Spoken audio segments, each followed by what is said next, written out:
मित्रों, एक बार माता पार्वती ने भगवान शिव से 3 प्रश्न पूछे। पहला प्रश्न, मृत्यु भोज करने से कौन सा पाप लगता है। दूसरा प्रश्न, कैसे पता करें कि पितर नाराज हैं और भोजन स्वीकार किया या नहीं। तीसरा प्रश्न, भाभी का ऐसा कौन सा अंग है जिसे देवर चुपचाप छू ले तो जीवन भर राज करता है। और फिर माता पार्वती कहने लगीं, प्रभु मेरा मन इन तीनों प्रश्नों का उत्तर जानने के लिए बहुत ही व्याकुल है। आप मुझे तीनों प्रश्नों का उत्तर देकर के संतुष्ट कीजिए। फिर भगवान शिव कहते हैं, पार्वती तुम्हारे तीनों प्रश्न बहुत ही महत्वपूर्ण हैं। अब मैं तुम्हें तुम्हारे तीनों प्रश्नों के उत्तर एक छोटी सी कहानी के माध्यम से दूंगा। इसलिए मैं तुम्हें जब कहानी सुनाऊं तो बड़े ही ध्यान से सुनना। तो मित्रों, कहानी शुरू करने से पहले मेरा आप सभी से अनुरोध है कि आप सभी हमारी कहानी में खो जाएं। उससे पहले हमारे चैनल को सब्सक्राइब करके बेल आइकन अवश्य दबा लें, जिससे हमारी हर वीडियो का नोटिफिकेशन सबसे पहले आप तक पहुंच सके और आप हमारी वीडियो से प्राप्त ज्ञान का जीवन में लाभ उठा सकें। तो आइए कहानी शुरू करते हैं। भगवान शिव कहते हैं, पार्वती एक नगर में 2 भाई रहते थे। बड़े भाई की शादी हो चुकी थी, उस पर एक बेटा था। वहीं छोटे भाई की शादी नहीं हुई थी। ये परिवार तो छोटा सा था लेकिन बहुत ही गरीब था। जैसे तैसे दोनों भाई मेहनत मजदूरी करके अपना गुजारा करते थे। इस प्रकार समय दुखों में गुजरता जा रहा था। फिर एक दिन बड़ा भाई बीमार पड़ जाता है और छोटा भाई और बड़े भाई की पत्नी दोनों मेहनत मजदूरी करके थोड़ा सा धन इकट्ठा करते हैं। फिर छोटा भाई अपने बड़े भाई का इलाज करवाता है। भगवान शिव कहते हैं, पार्वती छोटे भाई ने जो भी धन इकट्ठा किया था वो सब इलाज में खर्च कर दिया। फिर भी छोटा भाई अपने बड़े भाई को बचा नहीं सका। बीमारी इतनी बढ़ गई कि बड़ा भाई एक दिन रो कर के अपनी पत्नी से कहने लगा, मुझे क्षमा करना, मैं तुम्हारा साथ लगता है अब आगे नहीं दे सकता। मुझे केवल इस बात का दुख है कि मेरा बेटा मुझसे किसी भी चीज़ की कहता, पर गरीबी के अभाव में मैं उसे कभी भी दिला नहीं सका। सोचा था कि अब थोड़े से दिन बदलेंगे तो मुझे बीमारी ने घेर लिया और अब मैं तुम्हारा भी साथ छोड़कर जा रहा हूँ। भगवान शिव कहते हैं, पार्वती फिर इतना कहकर के बड़े भाई की मृत्यु हो गई और घर में चीख पुकार मच गई।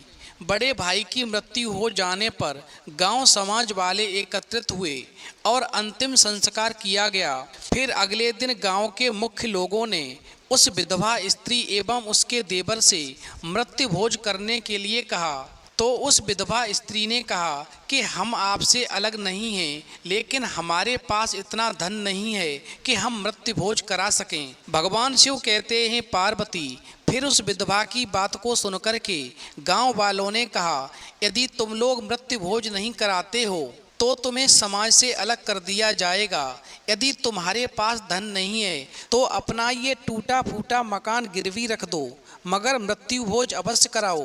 भगवान शिव कहते हैं, पार्वती वो विधवा स्त्री विष्णु की उपासक थी। उधर तो समाज के डर से उस विधवा स्त्री ने अपना मकान गिरवी रख दिया और उधर हाथ जोड़ करके गांव वालों से कहने लगी, हमारे पास रहने के लिए इस मकान के अलावा और कुछ नहीं, आप लोग हमें क्षमा कर दो।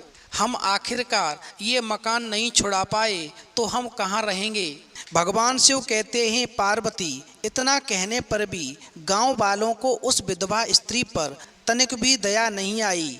चूँकि वो विधवा स्त्री विष्णु की उपासक थी, इसलिए विष्णु एक संत का रूप बना करके उसी समय उस विधवा स्त्री के घर पहुंच जाते हैं और गांव वालों के सामने कहते हैं, तुम सब मिलकर के इस गरीब विधवा स्त्री को गलत सता रहे हो। मृत्यु भोज कराने वाले और मृत्यु भोज करने वाले दोनों को धनहीन होने का पाप लगता है। इतना ही नहीं, मृत्यु भोज खाने वाला अपने पूर्व जन्म के कर्मों के आधार पर जीवन भर दुखी रहता है। भगवान शिव कहते हैं, पार्वती आगे संत के रूप में विष्णु कहते हैं, एक बार महाभारत के युद्ध से पहले श्री कृष्ण ने दुर्योधन के घर जाकर के संधि करने को कहा, मगर हर तरह से तर्क वितर्क करने के बाद भी जब दुर्योधन ने कोई बात नहीं मानी तो कृष्ण वापस आने लगे। और जैसे ही कृष्ण वापस चले वैसे ही दुर्योधन ने कृष्ण से भोजन करने के लिए कहा।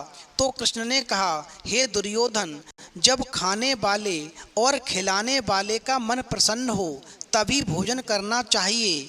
जब दोनों के दिल में दर्द और पीड़ा हो, भारी दुख व्याप्त हो, तो ऐसी स्थिति में भोजन नहीं करना चाहिए। और ये बात यहाँ पर भी लागू होती है, क्योंकि जब किसी की मृत्यु हो जाती है तो वहाँ पर जिसके घर में मौत हुई है और जो मृत्यु भोज खाने वाले हैं, सबके दिल में दुख, दर्द और शोक की लहर होती है। और शोक में करवाया गया भोजन ऊर्जा का नाश करता है। अतः मृत्यु भोज या 13वीं पर भोजन नहीं करना चाहिए, अन्यथा धनहीन होने का पाप लगता है और सोचने की शक्ति क्षीण हो जाती है।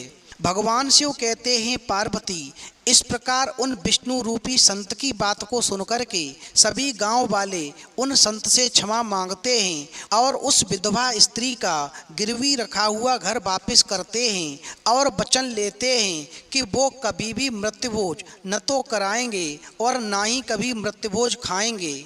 और फिर ऐसा कहकर के सभी गांव वाले अपने अपने घर चले जाते हैं। भगवान शिव कहते हैं, पार्वती, फिर वो विष्णु रूपी संत भी चले जाते हैं। उधर वो विधवा स्त्री अपने देवर के साथ में समय गुजारती है। इतना ही नहीं, वो विधवा स्त्री विष्णु उपासक के साथ साथ एक चरित्रवान स्त्री थी। उसके जीवन में गरीबी उसके पूर्व जन्म के कर्मों के वजह से थी। अब इस प्रकार समय धीरे धीरे गुजरता गया और पितृपक्ष का समय आ गया। फिर उस विधवा स्त्री के देवर ने अपने बड़े भाई को पितृपक्ष में भोजन कराया तो पत्तल पर एक कौवा आकर के उस भोजन को खाने लगा। फिर कौवा को भोजन खाते देख कर के वो विधवा स्त्री और उसका देवर आपस में विचार करने लगे कि पता नहीं पितरों के द्वारा हमारा भोजन स्वीकार किया गया या नहीं। बड़ी चिंता में डूबे थे। उसी समय पर फिर विष्णु संत के रूप में उस विधवा स्त्री के सामने आते हैं और उस विधवा स्त्री से कहते हैं, क्या बात है, क्यों चिंता में डूबी हो? तो वो स्त्री उन संत को नमन करके कहती है, महाराज, आज हमने पितरों को भोजन कराया है, मगर हमारा भोजन पितरों ने स्वीकार किया है या नहीं, और पितर हमसे खुश हैं या नाराज, ये हम कैसे जान सकते हैं? फिर उस विधवा स्त्री की बात को सुनकर के वो विष्णु रूपी संत कहते हैं, हमेशा ध्यान रखो, यदि पितरों को कराए गए भोजन को कौवा आकर खा लेता है तो समझ लो तुम्हारा भोजन पितरों ने स्वीकार कर लिया और वो तुमसे खुश हैं और आशीर्वाद भी देते हैं। और अगर कौवा भोजन नहीं करता तो समझ लो पितरों ने भोजन स्वीकार नहीं किया और वो तुमसे नाराज हैं। और यदि पितर नाराज होते हैं तो घर में क्लेश बढ़ता है, काम में अड़चन आती है, संतान से जुड़ी बाधाएं आती हैं, शादी में बाधाएं आती हैं, आर्थिक नुकसान होता है। और यदि तुम्हें पता लग जाए कि हमारे पितर हमसे नाराज हैं तो पितरों को मनाने के लिए या उनको खुश करने के लिए हमेशा गरीबों को भोजन, कपड़े, धन आदि चीज़ों का दान करना चाहिए, जिससे पितर खुश होते हैं और आशीर्वाद देते हैं। भगवान शिव कहते हैं, पार्वती, फिर विष्णु रूपी संत की बात को सुनकर के वो विधवा स्त्री कहती है, महाराज, हमारे द्वारा पितरों को कराया गया भोजन कौए ने खाया है। तो वो संत कहते हैं, तो फिर तुम समझ लो कि तुम्हारे गरीबी के दिन समाप्त होने वाले हैं, तुम्हारे पितर तुमसे खुश हैं। भगवान शिव कहते हैं, पार्वती, फिर अंत में उन विष्णु रूपी संत ने उस विधवा स्त्री के देवर को बुलाया और कहा, यदि तुम इस गरीबी से निकलना चाहते हो और सुखी जीवन जीना चाहते हो तो अपनी भाभी के रोजाना चुपचाप पैर छू कर के आशीर्वाद लो, तुम्हारा जीवन सुखदायक हो जाएगा। जो पुरुष घर में अपने से बड़ों के संबंधों के हिसाब से पैरों को स्पर्श करता है, फिर चाहे वो माँ के पैर हों या फिर भाभी के पैर हों, ऐसा पुरुष जीवन भर राज करता है। भगवान शिव कहते हैं पार्वती, फिर इतना कहकर के वो विष्णु रूपी संत वहाँ से अंतर ध्यान हो जाते हैं। उधर वो देवर उन संत की बात को समझते हुए और अपनी विधवा भाभी के रोजाना चुपचाप पैर छूता है, जिससे खुश होकर के वो विधवा भाभी अपने देवर को आशीर्वाद देती है। और फिर एक दिन उस आशीर्वाद के प्रभाव से उसका देवर बहुत बड़ा आदमी बनता है और उसकी गरीबी हमेशा के लिए मिट जाती है। भगवान शिव कहते हैं पार्वती, अब तुम अपने पहले प्रश्न का उत्तर सुनो।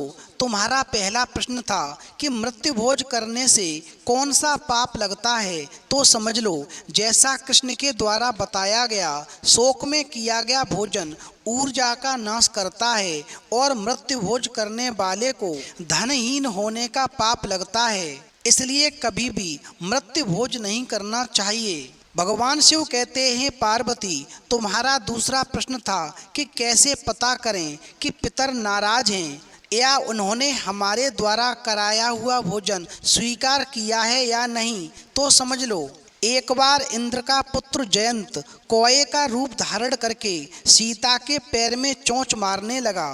फिर राम को क्रोध आ गया और राम ने उसकी आंखें फोड़ने के लिए ब्रह्मास्त्र उठा लिया। तो जयंत ने राम से क्षमा मांगी, तो राम ने जयंत को क्षमा दान देते हुए एक वरदान दिया और कहा, तुम्हारे द्वारा किया गया भोजन उसके पूर्वजों तक पहुंच जाएगा।